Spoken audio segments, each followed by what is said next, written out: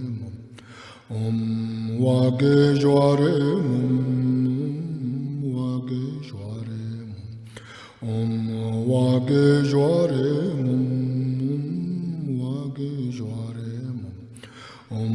wage jware mum wage jware mum.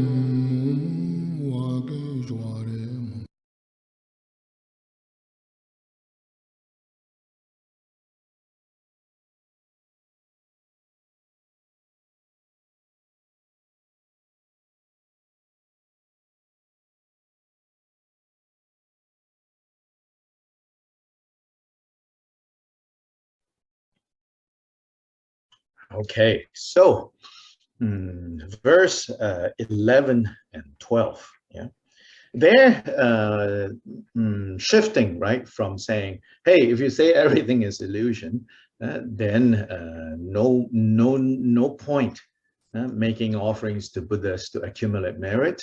No point worrying about thinking about karmic effects that go beyond one lifetime.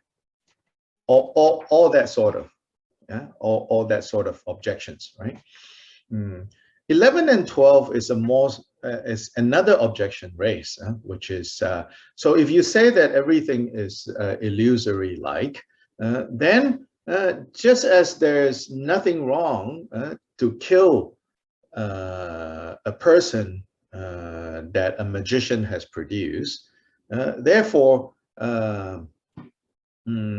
there is also no issue, no problem with killing your neighbor, because since, you know, your neighbor is an illusion, so what's the problem? So basically 11 and 12 is raising that objection, or raising that obviously ridiculous conclusion to try to force Shantideva to say, oh, yes, it's not an illusion. But of course, Shantideva's answer is not that it is not an illusion, but again, there are two types of illusion. When Buddha says that all of this is like an illusion, he is saying only certain aspects of illusion. Y las estrofas 11 And we y should 12. not overextend that notion. Las estrofas 11 y 12, pues antes se hablaron de los puntos de que el hacer ofrendas hacia los Budas o para acumular mérito o no importaba, o el de que las causas y efectos tampoco existían. Ahora, en el 11 y el 12 se hace otra objeción, donde aquí dice que pues no sería algo malo matar a una persona que es creada por una ilusión mágica, que es conjurada por un mago. Entonces, que es una persona que no existe, por lo cual no habría nada malo en matarlo. Entonces, de la misma manera, si uno mata a su vecino, entonces tampoco sería algo malo. O sea, porque también tu vecino el vecino es una ilusión. Entonces, acá se está elaborando esta objeción con el objetivo de tratar de forzar, bueno, es que acá Shantideva diga, entonces el vecino no es una ilusión, o que las cosas no son una ilusión entonces, o que la realidad no es una ilusión. Entonces acá de nuevo, aquí Shantideva viene y responde que hay dos tipos de ilusión. Hay una ilusión en donde, y que esa manera de hablar del Buda, en la que todo es una ilusión, es que se refiere a que las cosas o la realidad tiene ciertas cualidades como una ilusión. Entonces, aquí Shantideva lo que nos está diciendo es que nos enfoquemos en este punto y también que no extendamos esa enseñanza a decir que es una ilusión completa. In fact, if the line, the third and the fourth line of verse 12 and the first two lines of verse 13 essentially says this. He says, illusions, in the translation that I have, I'm going to read from there. It says, so in line 3 and 4 of verse 12, it says, illusions spring from various causes. Therefore, illusions are of different kinds. So there are different kinds of illusions here. He says, don't get them confused. Yeah. And then first two lines of 13, it says, a single cause for everything there never was.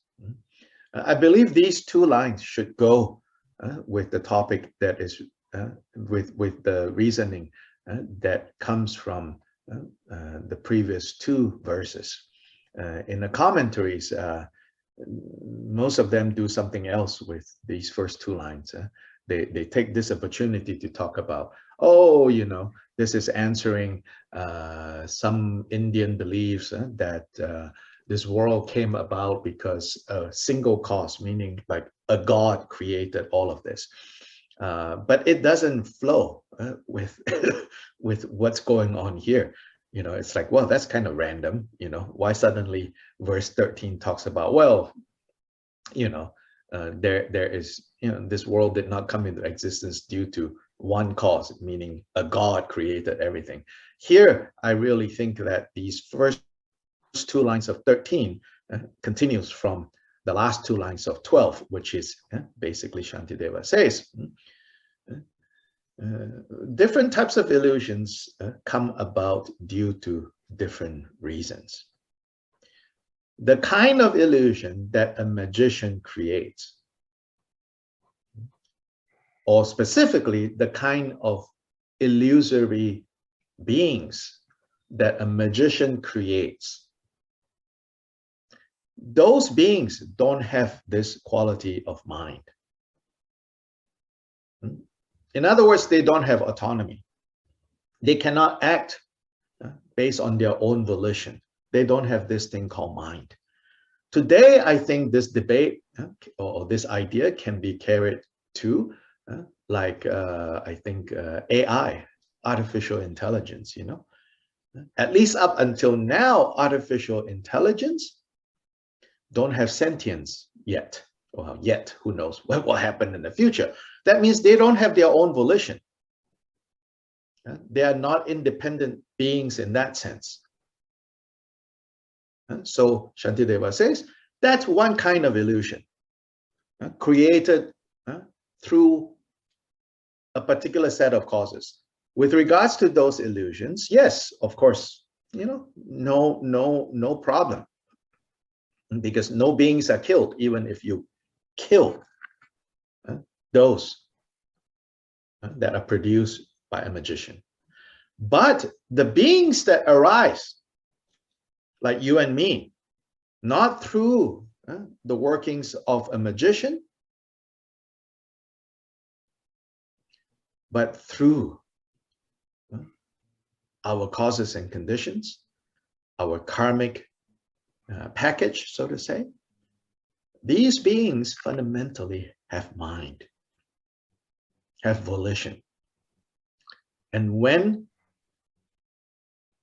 beings with volition are killed, when you kill a being that has volition, that has mind, then there's karmic effect.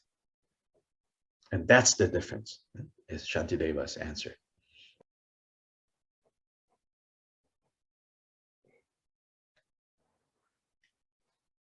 Y las líneas 3 y 4 de la estrofa 12 y las primeras dos líneas de la estrofa 13, pues se refieren a estas clases diferentes de ilusión. La se leen, dice, las ilusiones engañosas surgen de causas diversas, por lo tanto hay múltiples tipos de ellas. Entonces acá, pues acá nos habla Shantideva de que hay diferentes tipos de ilusión, entonces que no confundamos unas con las otras.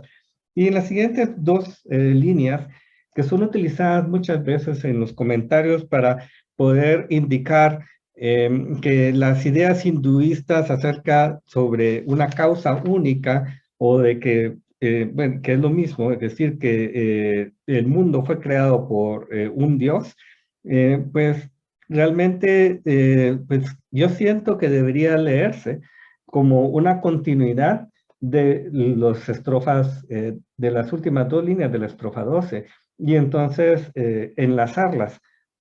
Porque dice, una sola causa capaz de producirlo todo es algo que nunca ha existido. Entonces, acá enlazarlo en decir que la multiplicidad de causas y condiciones crean diferentes ilusiones. Así, de esta manera es que si hay un ser ilusorio creado por la magia de un mago viene y conjura a ese ser ilusorio, ese ser no tiene la calidad de tener una mente o de tener, no tiene ninguna autonomía, no tiene ninguna voluntad. Entonces, quizás ahora en estas épocas podamos hablar de lo que es la inteligencia artificial, que podemos decir, bueno, es algo que no tiene por el momento, hasta donde ha llegado esto de la inteligencia artificial, no tienen una cierta sentido, no tiene una voluntad, no tiene independencia, no tiene una mente. Entonces, esto es una clase, todo ese tipo de ilusiones mágicas, pues no hay ningún problema en venir y matarla, digamos, por decirlo de una manera. Pero aún, hablando de otros seres, estos seres no son iguales que como nosotros, que surgimos a través de causas y condiciones. Surgimos debido a si ustedes quieren verlo así, a un paquete kármico. Entonces, que fundamentalmente tenemos una mente, que tenemos una voluntad. Entonces, el matar a alguien que tiene mente, de acuerdo a Shantideva, entonces no es como matar un ser mágico, es matar a alguien que tiene una mente y por lo tanto tiene un efecto kármico.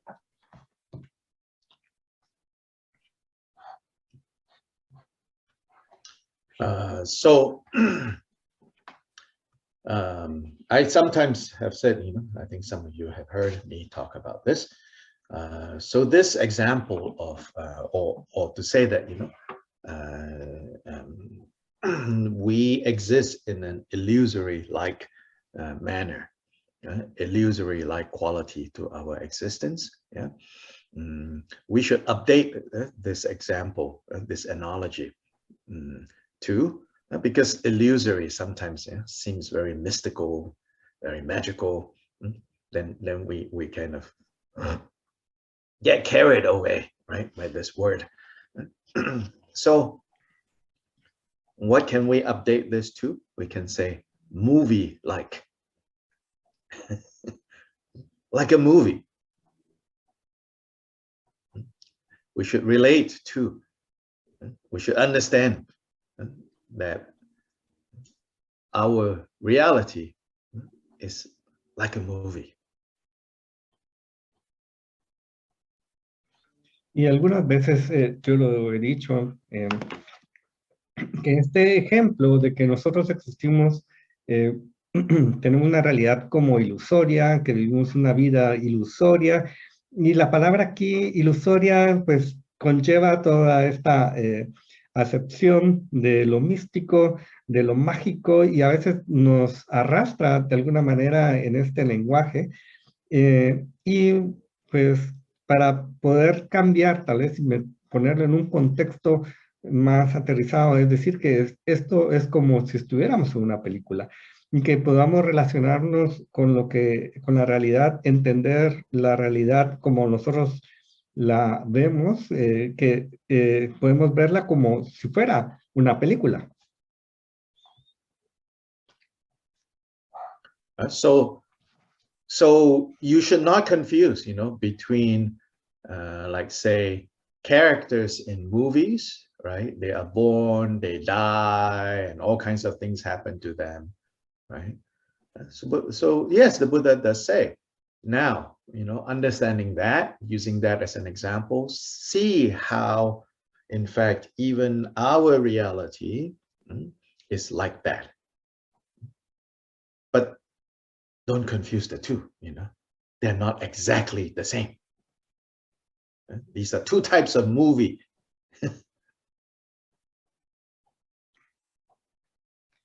Y pues entonces podríamos ver que los personajes de una película pueden nacer, pueden morir, pero deberíamos entender y ver, decir, bueno, entonces cuando nosotros vemos esto, nosotros podemos, en una película, ¿verdad?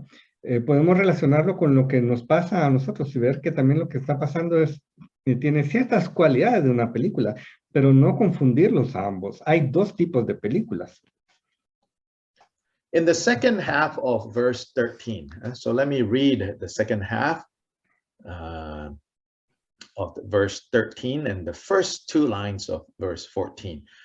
If ultimately beings are in nirvana, you will say, but relatively circle in samsara, if you say that, then even Buddhahood would revert to the samsaric state. So why? Why pursue the Bodhisattva path? So now is raising a different objection by a different group. In the commentaries, they tell us this is raised by some within the Buddhist family who insist that samsara and nirvana are two completely different realities, and nirvana is ultimately true, and samsara, by definition, because nirvana is ultimately true, then samsara is also true. So you have to truly get rid of samsara and truly arrive at nirvana.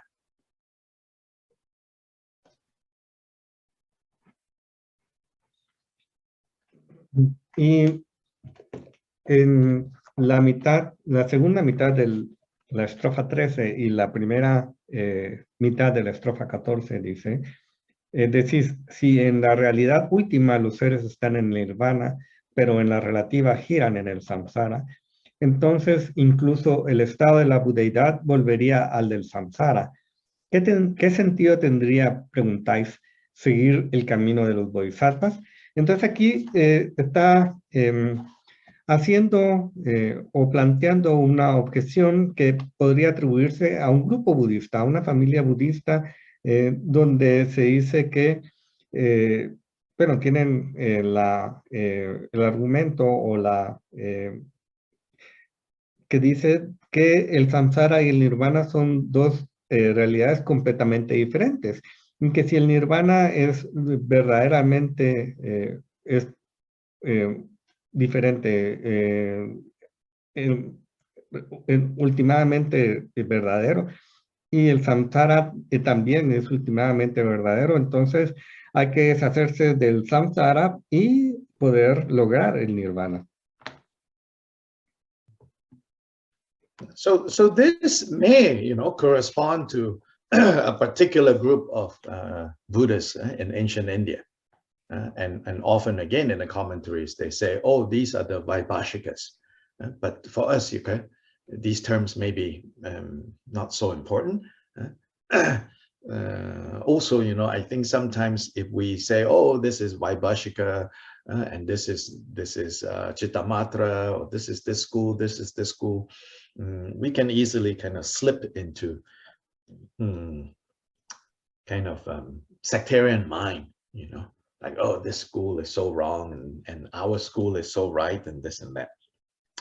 So rather than doing that, we should see how this is referring to certain kind of misunderstandings that might arise in our practice that leads us to think, oh, nirvana is definitely real, truly there, and samsara is real and truly here, and I need to get from here to there, and these are two complete different realities. So Shantideva says, no, this is not how we look at things. How we look at things is this. From the ultimate point of view, beings are already in this state of nirvana, free from confusion. But on the relative level right now, beings are circling in this cycle of confusion called samsara. And the difference between beings and Buddhas are, Buddhas were once like beings. How? Ultimately, they were in the state of nirvana, but relatively, they were in a state of wandering in confusion in samsara. And when they woke up from that wandering, then they left behind that confused wandering. Buddhas.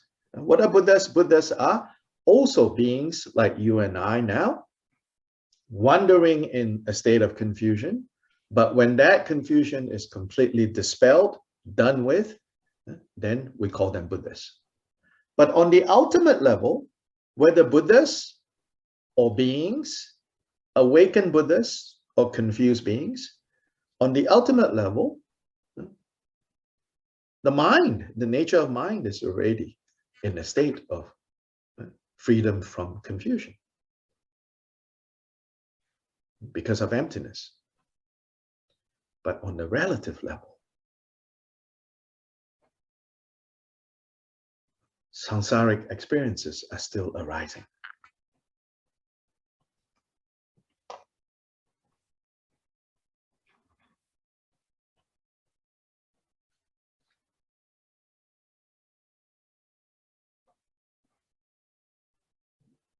Y aquí pues pueda uno tal vez hablar. So on the relative level, beings are still circulating in the confusion of samsara. For Buddhas, why they are Buddhas is because on the relative level, they no longer circle in confusion. That's the only real difference, according to the middle way. According to Shantideva's explanation. It's not that on the ultimate level, beings and Buddhas are distinguished. On the ultimate level, beings and Buddhas, no difference. In fact, you could say on the ultimate level, we're all Buddhas. What changes is, in fact, on the relative level. The transition from a confused being to an awakened Buddha is something that pertains to the relative level. Yeah? Make sense? Yeah. Y bueno, acá esta escuela budista, esta familia budista, pues algunos podrían decir que son los Vaibhashikas.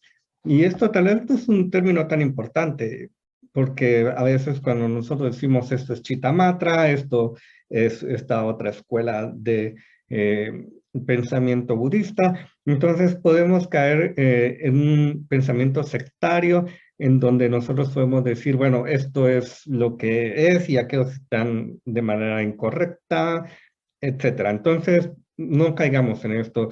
Nosotros podemos ver, bueno, esto de otra manera, podemos verlo como que esto se refiere a alguna manera de malentender o tener un conocimiento erróneo, una interpretación errónea de nuestra propia práctica. Y este entendimiento en este caso es cuando nosotros vemos que el nirvana está allá, que el samsara está aquí y que nosotros tenemos que hacer muchas cosas para poder llegar del samsara al nirvana, que son dos realidades completamente diferentes. Y pues esto es un error porque digamos, aquí Shantideva nos refiere a que en último caso, de manera última, todos los seres sensibles y los budas no son diferentes, están de alguna manera dentro del nirvana, en que sería, están libres de la confusión a nivel último. Ahora, a nivel relativo, podemos decir que cuando los seres están en el samsara, es que están en este ciclo de la existencia donde hay confusión. Entonces, ahora la diferencia entre los seres ordinarios y los budas es de que pues los budas últimamente se han liberado de estar vagando en la existencia cíclica, mientras que los seres ordinarios todavía vagan dentro de la existencia cíclica. Entonces, en el último, a nivel último, tanto los budas y los seres son básicamente iguales, en que están libres de la confusión debido a la vacuidad. Ahora, en el nivel relativo, el samsara todavía está surgiendo en los seres ordinarios, pero ya los budas se han liberado de eso. Entonces, esa sería la diferencia básica entre budas y seres ordinarios. Pero aquí podemos ver que los seres, que el nirvana no es algo que sea, que no exista para los seres ordinarios y que solo exista para los budas, y que en cierto sentido también el samsara existe para ambos, solo que el samsara no causa que los budas estén vagando en esa existencia. Yes, there's a question. ¿Hay una pregunta? Is it not correct to say that change can only happen on the relative level? That ultimately there's nothing to change, but also Yeah, sure. the relative level is the only one we have access to. Yes, So that's where we have to change. yes. Correct, yes.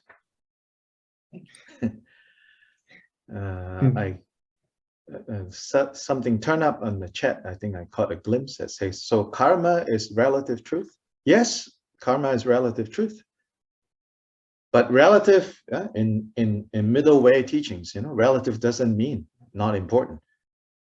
As Judy's question just highlighted for us, in fact, in a way, we are saying, all the change that we're talking about, why we can change from suffering to happiness, is a matter of the relative. So then we have to pay very careful attention to the relative. This is also why, Shantideva says, later he says, the ultimate, like the ultimate, right, cannot be reached by a conditioned mind. So he says, don't even try,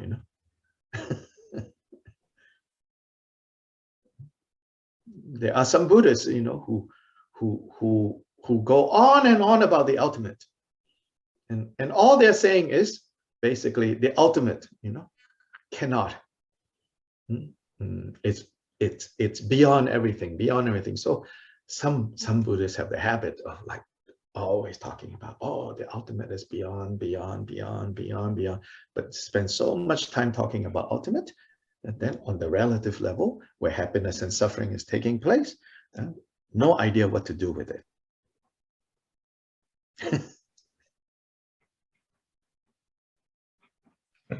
Y entonces, Judy tenía una pregunta, que si el cambio solo ocurría en nivel relativo, pero el cambio no ocurría a nivel último.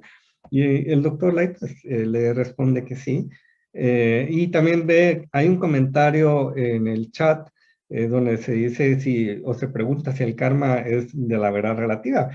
Y entonces acá, pues sí, digamos, es una verdad relativa, pero no deberíamos decir que eso, por ser una verdad relativa, no sea importante.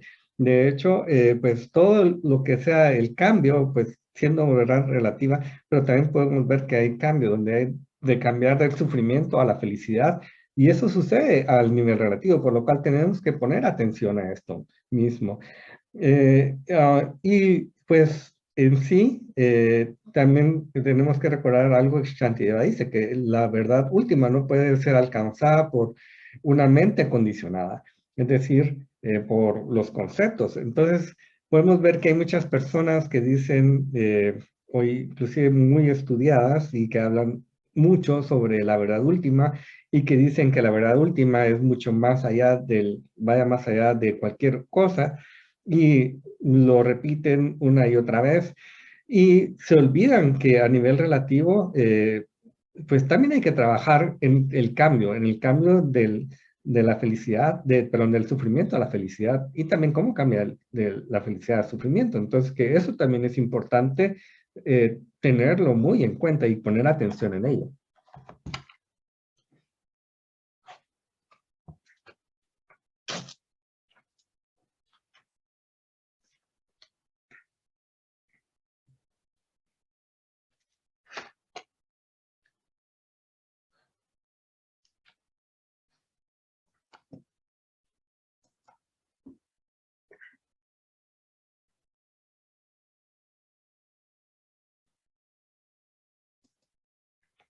There's another question I saw that says, so what about Buddha nature? We are told that we all have Buddha nature. Is that relative? Yes, of course, that's relative insofar as those are concepts, but they are useful concepts. Again, please remember very carefully, insofar as the middle way explanation goes, which is the main way. We in Tibetan Buddhism, it said that the middle way understanding is the closest to the reality of things. So in the middle way explanation, relative doesn't mean unimportant and insignificant. Relative is a technical word. It means this is the realm of subject and object. And in the realm of subject and object is primarily, it's about the only place that happiness and suffering can even be entertained. So at the end of the day, it's this relative reality that the Buddha has taught us what to do with. It's not that which is beyond happiness and suffering that the Buddha is busy teaching us about. That doesn't need to be taught because that already is.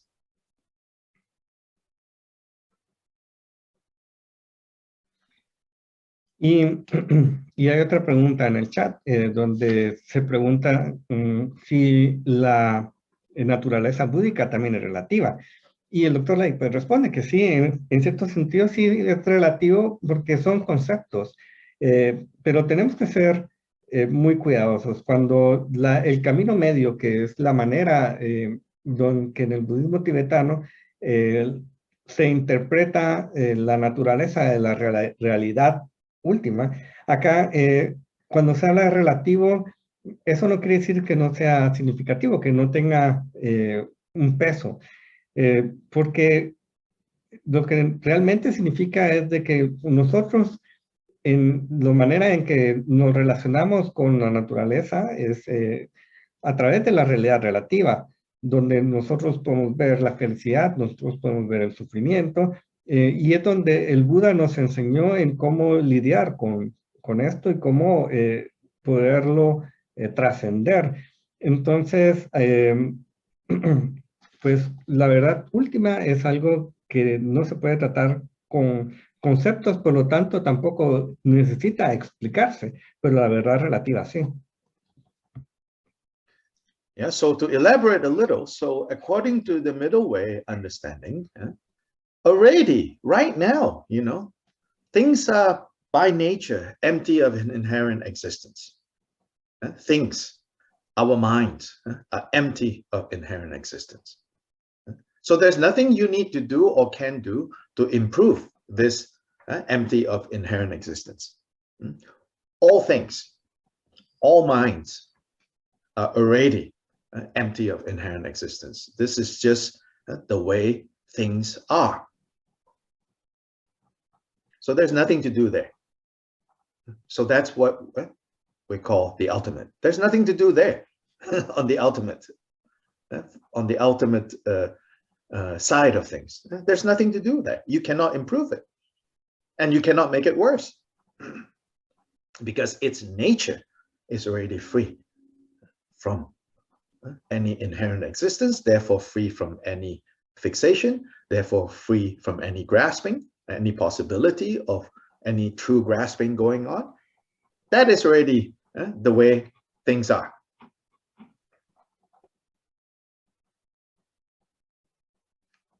Y para elaborar un poco, en el camino medio, pues se dice que en este momento, tanto las cosas como la mente, todo lo que existe está vacío de existencia inherente.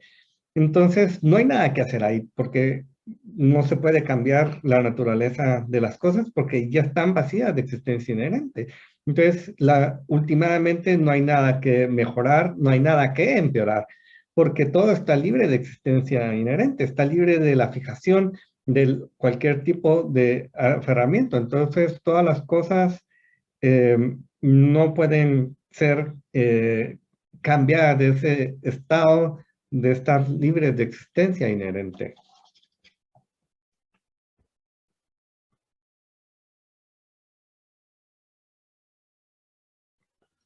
What needs to be done is the misunderstanding or the lack of, well, starting with the lack of understanding of this and the misunderstanding that arises from this lack of understanding, that on the ultimate level, things are already like this.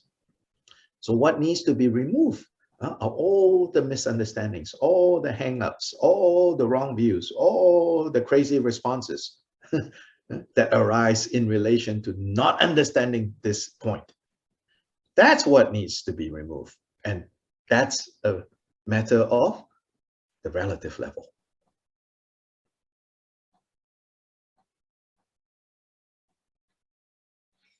Y entonces lo que es necesario hacer es ver primero que hay una falta de ese entendimiento de cómo las cosas son, y también cómo sobre esa falta de entendimiento hay un entendimiento erróneo. Y entonces, o hay varios entendimientos erróneos. Entonces, empezamos por remover estos entendimientos erróneos, estas maneras incorrectas de comportarnos, estas maneras incorrectas de ver el mundo. Y esto todo es relativo o corresponde al nivel de la verdad relativa, o al nivel relativo de ver las Buddha cosas. gave some analogies, some examples. He said, it's like, you know, when you suffer from a certain kind of eye disease, like a cataract or something like that, then you will see like things, you know, floating in the space, sometimes called flowers. Poetically, it's called flowers in space. So you see like these flowers floating around in space. But the reality is like there's no flowers floating around in space. It is only because of a defect with your eye that causes you to see flowers floating in space. So when you remove that eye defect, that illness, right? Did the flowers go somewhere? No. Did the flowers in that moment disappear somewhere in some point in space? No. Did someone come and take away the flowers? No. Because in the first place, these imaginary flowers, or these flowers that arose due to a defect with the eye, they were never there in the first place.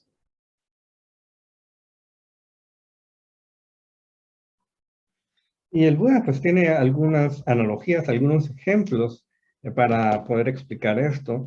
En uno de esos dice, bueno, si tienes una enfermedad ocular, por ejemplo, las cataratas, puedes ver que hay ciertas cosas por ahí flotando y poéticamente se les llama flores en el espacio.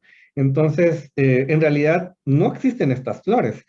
Solo es algo que es consecuencia de este defecto, de esta enfermedad ocular. Entonces, si remueves este defecto o esta enfermedad ocular, pues las flores ya no están. Pero ¿qué quiere decir eso? Que las flores desaparecieron, las flores, que alguien quitó las flores. Pues en realidad lo que podemos ver es que las flores nunca estuvieron ahí. Entonces, realmente no tenían una existencia inherente.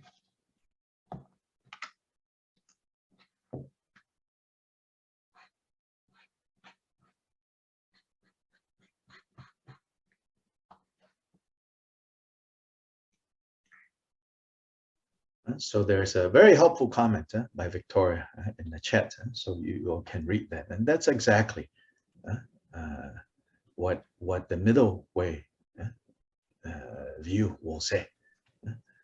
And to add to that, I will say, and because therefore the problem is on the relative level, so everything the Buddha gave, all the teachings, from the Four Noble Truths all the way to, our nature is Buddha, all those things are given to overcome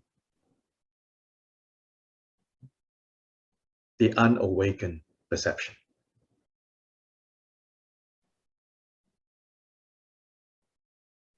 Y hay un comentario de Victoria donde dice: nuestra percepción de las cosas es relativa y por lo tanto nosotros experimentamos el yo, el otro, y entendemos las cosas como relativas, últimas, etcétera, pero todo lo que existe pero todo esto existe solamente en nuestra percepción no despierta y se siente real aún de esta manera. Y entonces el doctor Lee pues agrega, sí, esto es algo muy importante y puede decirse que el camino medio, los problemas están en la manera relativa o en la forma relativa en que nosotros, o en el nivel relativo. Entonces, todos los consejos que el Buda nos da es para poder conquistar, para poder trascender ese estado no despierto.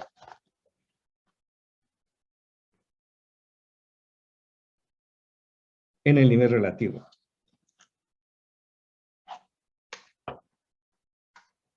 So coming back to our text, so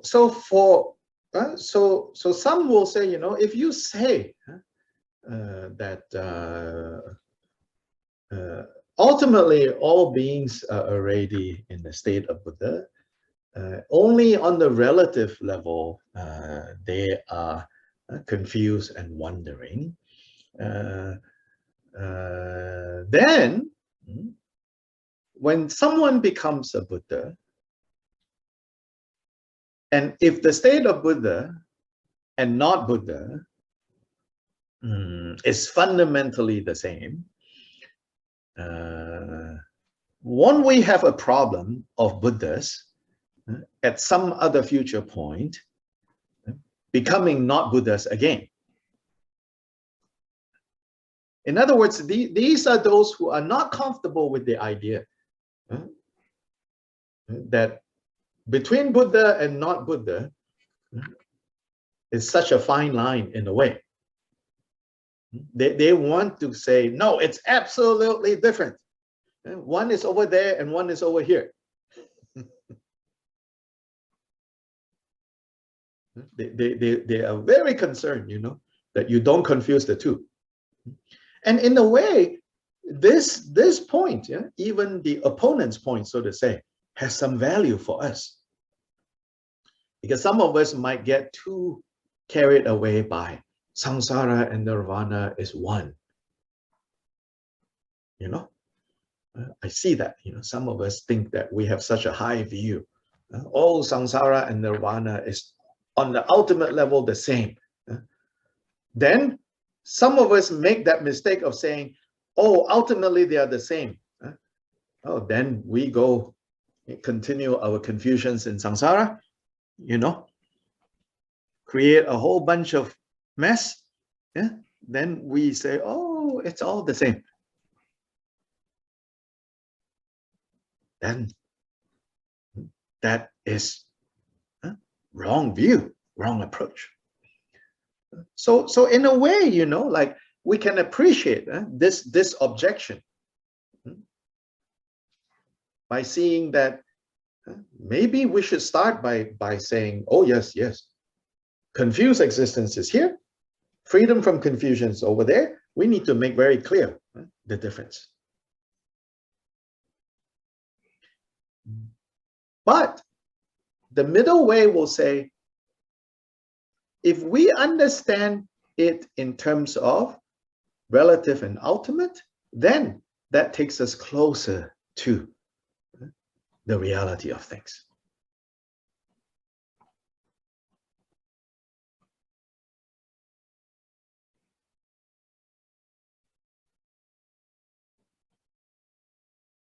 Middle way says, the middle way position says, yes, there is a difference between confused existence and awakened existence, of course. But the difference is not that ultimately they are two separate realities. The difference is, on the ultimate level, nothing changes, nothing is improved. On the relative level is where the transformation needs to happen.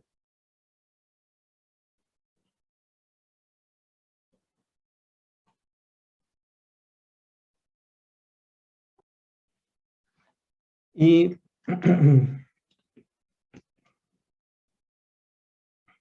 bueno, entonces hay unas objeciones que se hacen acá, donde dice posteriormente, donde dice que si todos los seres pues realmente están en, en un estado de la budeidad,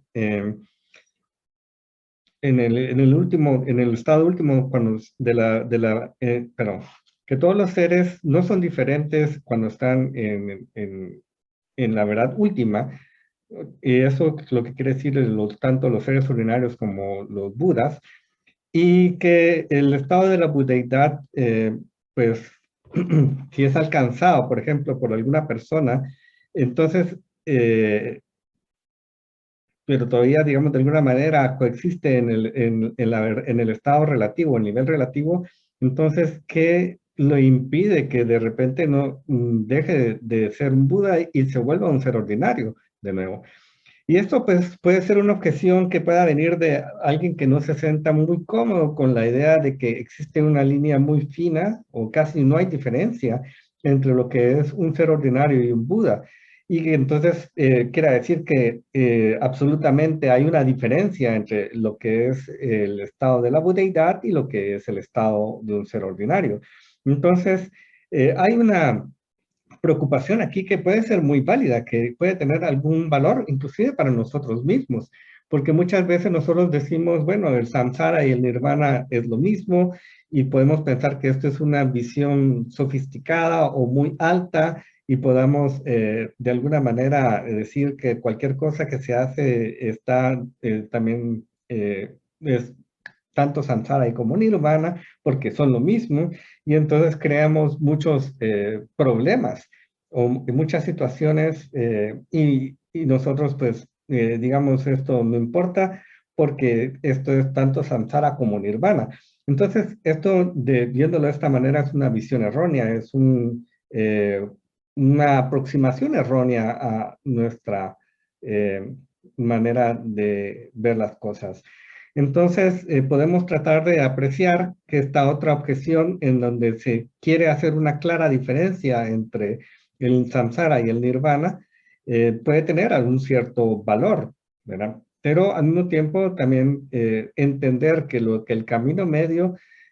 So the line 3 and 4 in verse 14 and line 1 and 2 in 15, Shantideva says, as long as on the relative level, all these confusions continue to produce these illusorily arising experiences of good and bad, happiness and suffering, then samsara continues. But if we cut this stream, if we stop this stream, then all the confusions of the relative level, all this confusion, confused perception, self, other, ultimate, relative, then they all will be dispelled once and for all. So there is, to say that Buddhas and sentient beings have the same nature does not mean that, it does mean, when we say Buddhas and sentient beings have the same nature, it does mean that sentient beings can get rid of confusion completely and achieve the Buddha state. But it does not mean that the Buddha state will at some future point accidentally turn back into the confused state.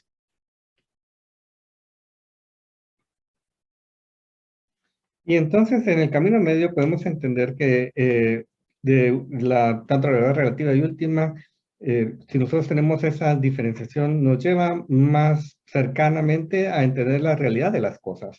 Y en las estrofas 14 y 15, se dice, si no se corta el flujo de las causas, no cesarán las ilusiones engañosas.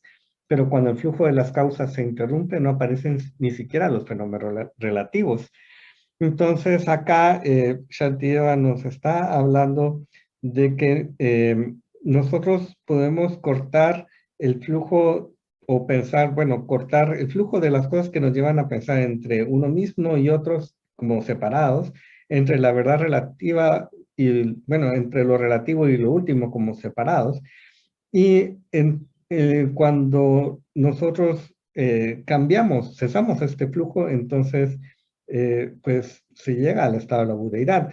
Ahora bien, el decir que los budas y los seres sintientes tienen la misma naturaleza, no quiere decir que automáticamente los seres sintientes pueden, o accidentalmente los seres sintientes van a van a poder cortar accidentalmente este flujo le llaman el flujo de las causas, ¿verdad? Entonces, cuando se corta el flujo de las causas, eso no ocurre de una manera accidental.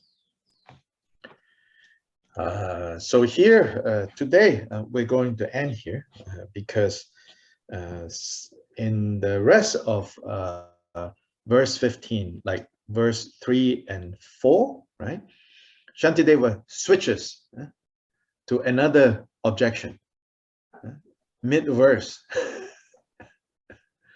Yeah. So again, therefore, if you find this challenging, well, it's simply because we were not there. So we don't understand, much of why he's switching like this.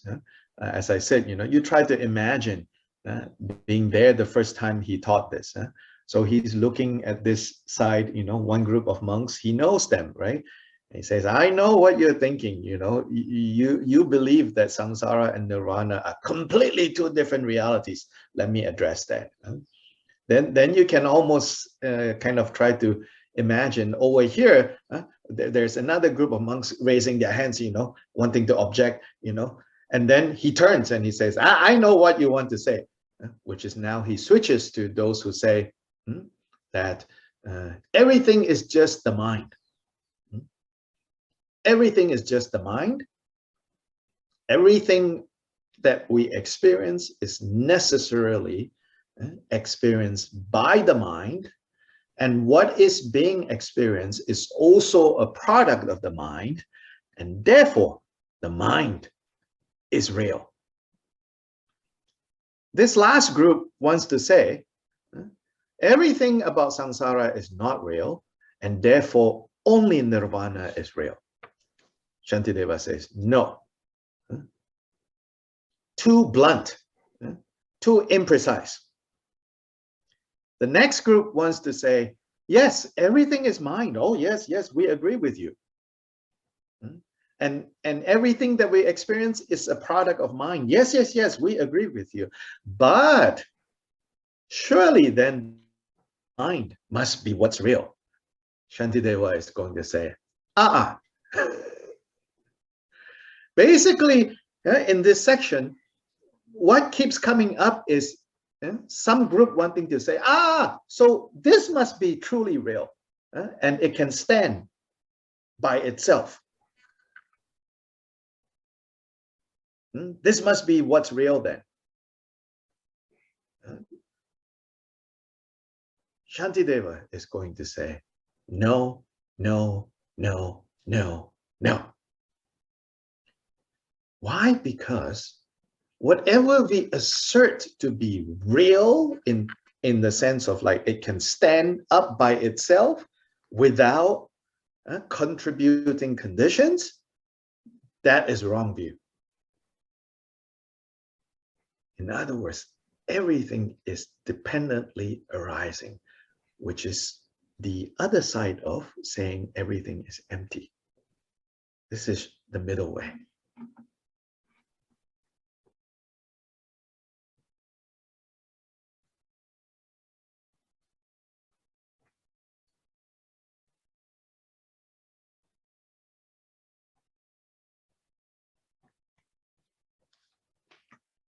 Y bueno, vamos a terminar acá porque el resto de la estrofa 15 cambia a otra objeción. Y podemos quizá empezar a ver por qué este capítulo parece ser muy desafiante para nosotros. Pero tenemos que recordar que nosotros no estábamos allí cuando Shantideva lo dio.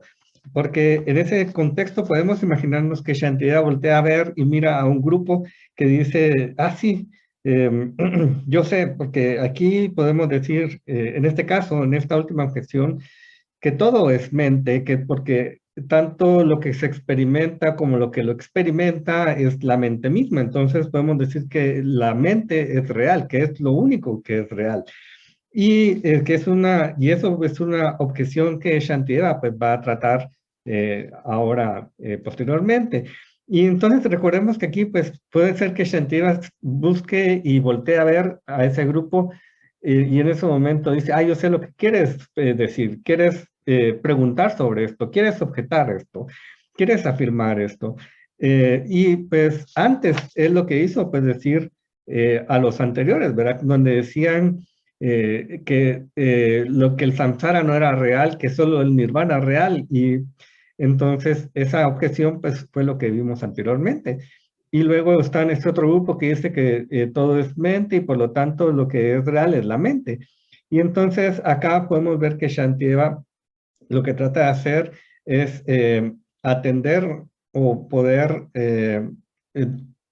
ver que cuando estas objeciones surgen, indicar que tanto esto como aquello no pueden decir que algo es real, que algo, en este caso, cuando se dice que es real, es algo que es independiente, que puede sostenerse por sí solo. Entonces, acá Shantideva lo que está hablando es realmente que no puede existir nada así, que lo que existe o todo lo que existe es dependiente. O sea, está hablando sobre el surgimiento dependiente, que es lo mismo de hablar de la vacuidad, que es sobre lo cual el camino medio trata.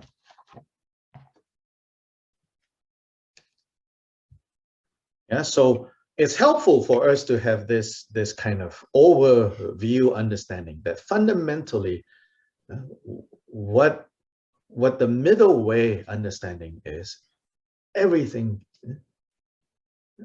exists, arises, exists, continue to exist and disappear due to an intricate network of causes and conditions.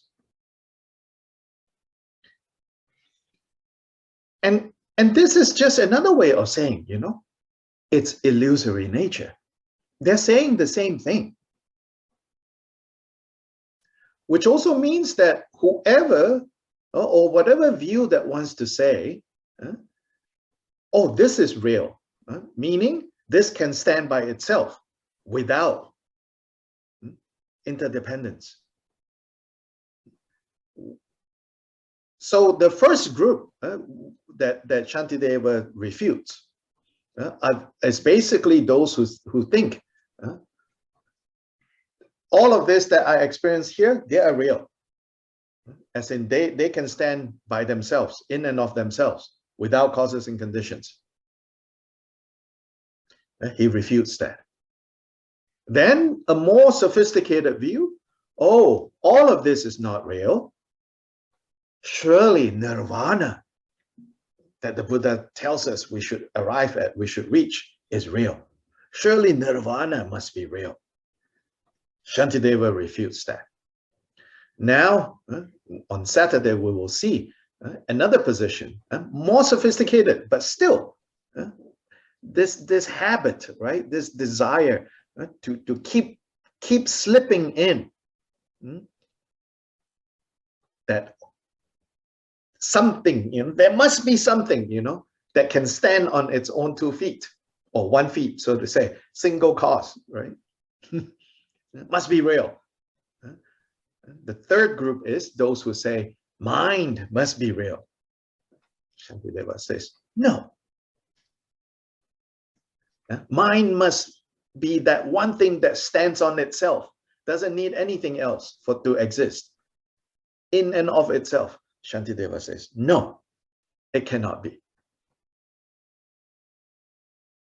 And so this whole section, the rest of the wisdom chapter is not always about refuting. There's like the 4 foundations of mindfulness is actually taught further down this chapter. Just at the beginning of the chapter, he is saying no, no, no, no, no. So this is the sword of Manjushri, slashing away. So that every last attempt that we might have to assert our habit of wanting some certainty, some definite standing on itself truth. In other words, whatever our grasping will create so that grasping can continue, Shantideva will destroy. Manjushri will destroy. The Buddha will destroy, because it's destroying, in any case, that which does not exist. Does not truly exist, but exists relatively to create all of this confusion and mess.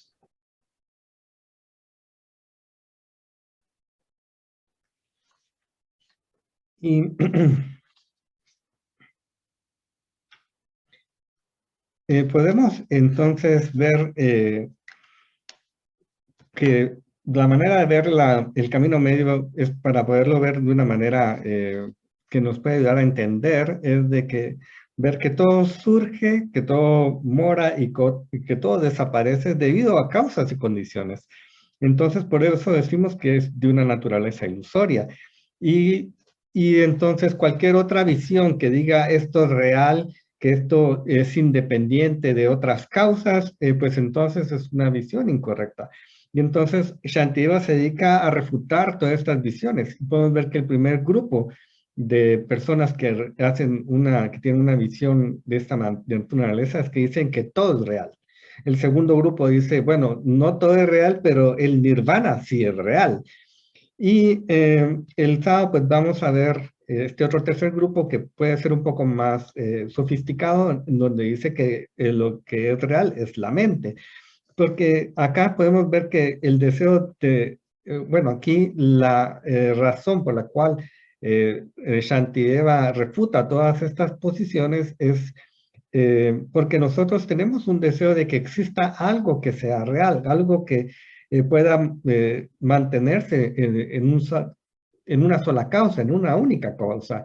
Entonces, acá en este último grupo, pues acá ya se dice que la mente, ya solo con la mente nada más se necesita de que entonces que todo va a ser la mente y que por lo tanto la mente sí es real. Entonces Shantideva va a refutar esto.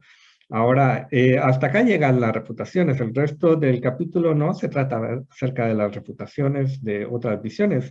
Habla sobre los 4 establecimientos de la recolección del mindfulness.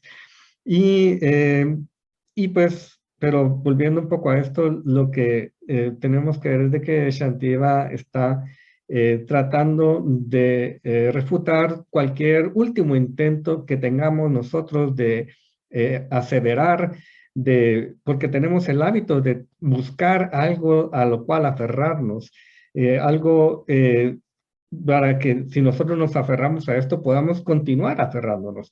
Y esto es algo que tanto Shantideva, tanto el Buda como Manjushri, pues nos dicen que realmente últimamente no hay algo que exista de esa manera, pero que relativamente sí es algo necesario entender y trascender. So this sword of Manjushri, so to say, this wisdom sword, this topic of chapter 9. Again, because of who Shantideva is talking to, so then he has to use, those vocabulary, those systems that the Nalanda monks are familiar with. In a comparable situation, like many stories of the Zen or the Chan tradition in East Asia, some of you might have heard of these things called Koans or Koans. So in a typical Koan or Koan, sometimes we translate that as a riddle, something like Buddha nature, things like that, right? So in those stories, you always see, the master asked the disciple that. Then the disciple has to give an answer. Does the dog have Buddha nature? So then, does the dog have Buddha nature? No. Actually, the whole koan is, does the dog have Buddha nature? No. And then the disciple has to figure that out. What does it mean? What does this mean? Does the dog have Buddha nature? No. Now, of course, ordinary Buddhist teachings, yes, of course, a dog has Buddha nature, but why this peculiar answer? Does a dog have Buddha nature? No. So the student will come back after meditating on this and try to give an explanation. And the master will basically cut whatever explanation that the student come up with his mind. The master will say, no, go back and keep meditating on this. Then they'll come back with another set of answers. No, another set of answers. No, no, no, no, no. This is the process of exhausting all our ways and means to grasp at something. That is another method to cut through to the wisdom.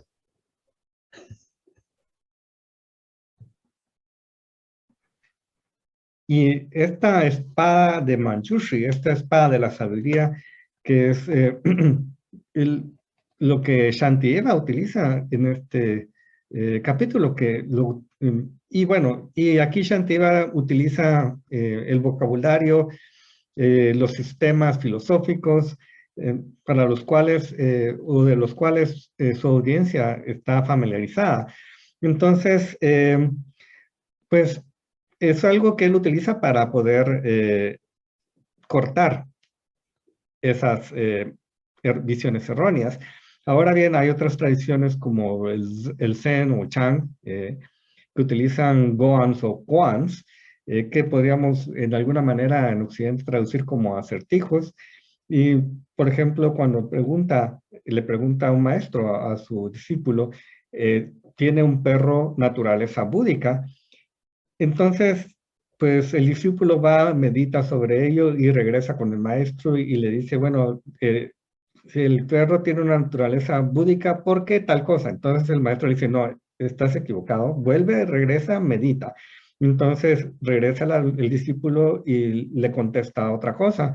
Y el maestro le dice, no, eso tampoco es. Regresa y medita. Entonces, esta es una manera o un proceso de poder descartar todas nuestras maneras y necesidades de aferrarnos a algo y decir, esto es así.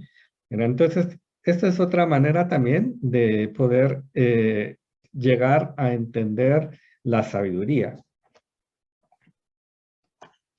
So we will stop here today with the dedication, and then we continue on Saturday. Bueno, vamos a terminar hoy con esto, con la dedicatoria, y continuamos este sábado. Chanchu sem choren poche ma ge ba nam ge gyuche ge ba nyam ba me ba ya one gong du bel war shu. Okay, ta-ta. Thank you, Dr. Lee. Okay. Thank you, Dr. Lai. Gracias. Gracias, gracias. Gracias, doctor. Gracias. Dr. To Lai. all the translators, to Antonio, and